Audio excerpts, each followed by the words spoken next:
నమస్తే welcome to RTV నేను సచిన్ ఆంధ్రప్రదేశ్లో మరికొద్ది రోజుల్లో ఎన్నికలు జరగబోతున్నాయి ఈ నేపథ్యంలో అంటే తెలంగాణ ఎన్నికల సమయంలో తెలంగాణ అసెంబ్లీ ఎన్నికల సమయంలో ఏ పార్టీ ఎవరిని బరిలోకి దించబోతోంది అనేది అందరికన్నా ముందుగా అందరికన్నా వేగంగా అందరికన్నా ఖచ్చితత్వంతో మీ ముందుంచే ప్రయత్నం చేస్తుంది ఆంధ్రప్రదేశ్ ఎన్నికల సమయంలో కూడా ఏ పార్టీ ఎవరిని బరిలోకి దించింది లేకపోతే ఎవరిని బరిలోకి దించబోతోంది అక్కడ ఈక్వేషన్స్ ఏంటి ఎవరి వ్యూహాలు ఏంటి ఇవన్నీ కూడా మీ ముందుంచే ప్రయత్నం చేస్తుంది ఆర్టీవీ ఒకసారి ఈ రోజు మనం ఏ నియోజకవర్గం గురించి మాట్లాడుకోబోతున్నాం అనే అంశానికి సంబంధించి మాట్లాడుకుందాం ఎస్ చాలా అంటే చాలా ఇంట్రెస్టింగ్ నియోజకవర్గం ముఖ్యంగా గెలుపే తప్ప ఓటమి ఎరుగని పరిస్థితి టీడీపీది అక్కడ 1983 నుంచి అనుకుంటే అర్థం చేసుకోవచ్చు ఎస్ ఇక్కడ టీడీపీ బరిలోకి దించింది నారా చంద్రబాబు నాయుడిని అవును టీడీపీ నుంచి బరిలోకి దిగుతున్నారు నారా చంద్రబాబు నాయుడు అలాగే వైసీపీ నుంచి బరిలోకి దిగుతున్నారు కేజే భరత్ సో ఒకసారి వీళ్ళ షార్ట్ ప్రొఫైల్స్ చూసే ప్రయత్నం చేద్దాం ముందుగా టీడీపీ అధినేత Nara Chandrababu Naidu profile here it is Telugu Desam party అధినేత విద్యార్థి దశ నుంచి రాజకీయాల్లో ఉన్నారు 1978లో 28 ఏళ్ల వయసులోనే కాంగ్రెస్ తరపున చంద్రగిరి ఎమ్మెల్యేగా పోటీ చేశారు గెలుపొందారు నారా చంద్రబాబు నాయుడు నెక్స్ట్ 1983లో కాంగ్రెస్ తరపున చంద్రగిరిలో పోటీ చేశారు ఓడిపోయారు అదే ఏడాది టీడీపీలో చేరారు నారా చంద్రబాబు నాయుడు ఇక 1989లో తొలిసారి కుప్పం నుంచి పోటీ చేశారు గెలుపొందారు అప్పటి నుంచి ఇప్పటి వరకు కూడా ఆయన ఓడిపోలేదు ఇక వైసీపీ నుంచి భరత్ ప్రొఫైల్ చూద్దాం బీసీ వన్యకుల క్షత్రియ సామాజిక వర్గానికి చెందిన నేత కేజే భరత్ ప్రస్తుతం ఎమ్మెల్సీగా ఉన్నారు కుప్పం పంచాయతీ ఎన్నికల్లో వైసీపీ గెలుపులో కీలక పాత్ర పోషించారు భరత్ మాజీ ఐఏఎస్ చంద్రమౌళి కుమారుడు భరత్ 2019లో చంద్రమౌళి ఇక్కడ నుంచి పోటీ చేశారు చిత్తూరు పార్లమెంటు స్థానానికి సంబంధించి మాట్లాడుకున్నారు అంటే కుప్పం నియోజకవర్గం గురించి మాట్లాడుకున్నప్పుడు ఒకసారి కుప్పం నియోజకవర్గం షార్ట్ ప్రొఫైల్ చూస్తే చిత్తూరు పార్లమెంటు స్థానంలో భాగం ఇది 1983 నుంచి ఇక్కడ టీడీపీ ఓటమే అనేది ఇక్కడ టీడీపీకి లేదని చెప్పుకోవాలి కుప్పం గూడుపల్లె శాంతిపురం రామకుప్పం మండలాలు దీంట్లో ఉన్నాయి సో ఈ నేపథ్యంలో ఇక్కడ 1983 నుంచి కూడా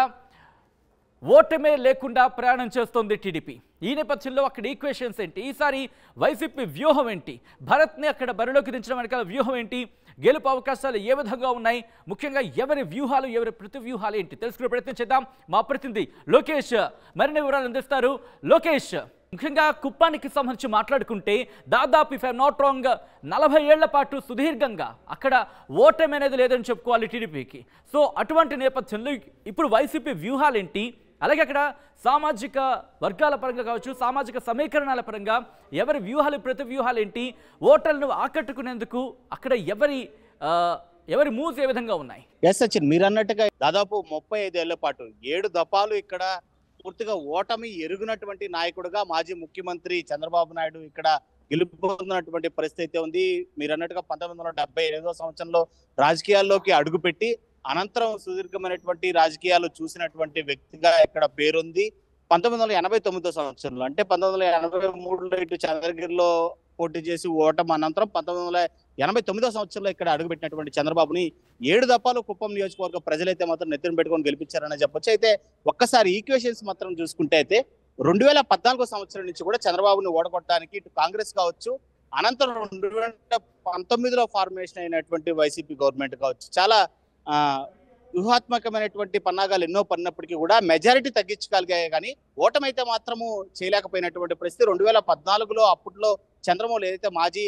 రిటైర్డ్ ఐఏఎస్ గా ఉన్నటువంటి చంద్రమౌళిని కాంగ్రెస్ తరపు నుంచి కూడా పోటీలో నిలబెట్టినప్పటికీ కూడా ఆయన కేవలం 30% పైగా మాత్రమే ఓటు బ్యాంక్ ని ఇక్కడ కొనగలిగినాడు దాదాపు 58% వరకు కూడా చంద్రబాబుకి వశమైనటువంటి పరిస్థితి అనంతరం తన తనయుడు అంటే ఆయన మృతి తర్వాత తన తనయుడు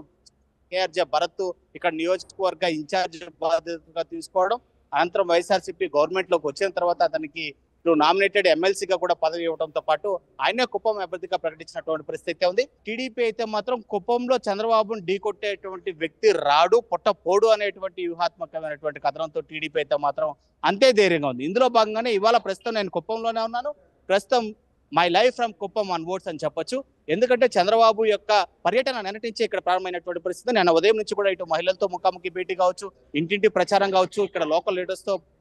భేటీ కావచ్చు ప్రతి ఒక్కటి కూడా చంద్రబాబు ఇక్కడ బిజీగా ఉండేటువంటి పరిస్థితి అయితే ఇక్కడ ఇంకొక కోణంలో ఆలోచించాల్సిన పరిస్థితి ఎందుకంటే 1989వ సంవత్సరంలో మొదటిసారిగా కుప్పం నియోజకవర్గం నుంచి ఎమ్మెల్యేగా పోటీ చేసేటువంటి చంద్రబాబు ఏదైతే నామినేషన్ వేసిన తరువాత ఒక్కసారి ప్రచారానికి వచ్చినటువంటి నేపథ్యం ఉంది. కానీ అనంతరం ఆయన సీఎం అయిన తర్వాత కావచ్చు, ప్రతిపక్ష నేతగా ఉన్నప్పుడు కూడా కావచ్చు, కుప్పంలో నామినేషన్ వేసిన తర్వాత ఏనాడు కూడా ఇంటింటి ప్రచారం చేయనటువంటి పరిస్థితి. అయితే ఇవాళ కొత్తగా అంటే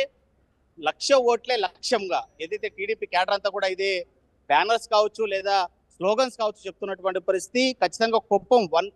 వైనాట్ 175 అజెండాతో వైసీపీ ఉంటే, టీడీపీ అయితే మాత్రం కుప్పంలో ఎందుకు 1,00,000 మెజారిటీ రాకూడదు అనేటువంటి అజెండాతో కొనసాగుతున్నటువంటి పరిస్థితి. సో ఇన్ని ఏళ్ల తర్వాత 35 ఏళ్ల తర్వాత చంద్రబాబు ఇంటింటి ప్రచారం అనేది ఇక్కడ నిజంగానే హాట్ టాపిక్ గా మారిందని చెప్పొచ్చు. ఇటు అధికార పార్టీ నేతలైతే మాత్రం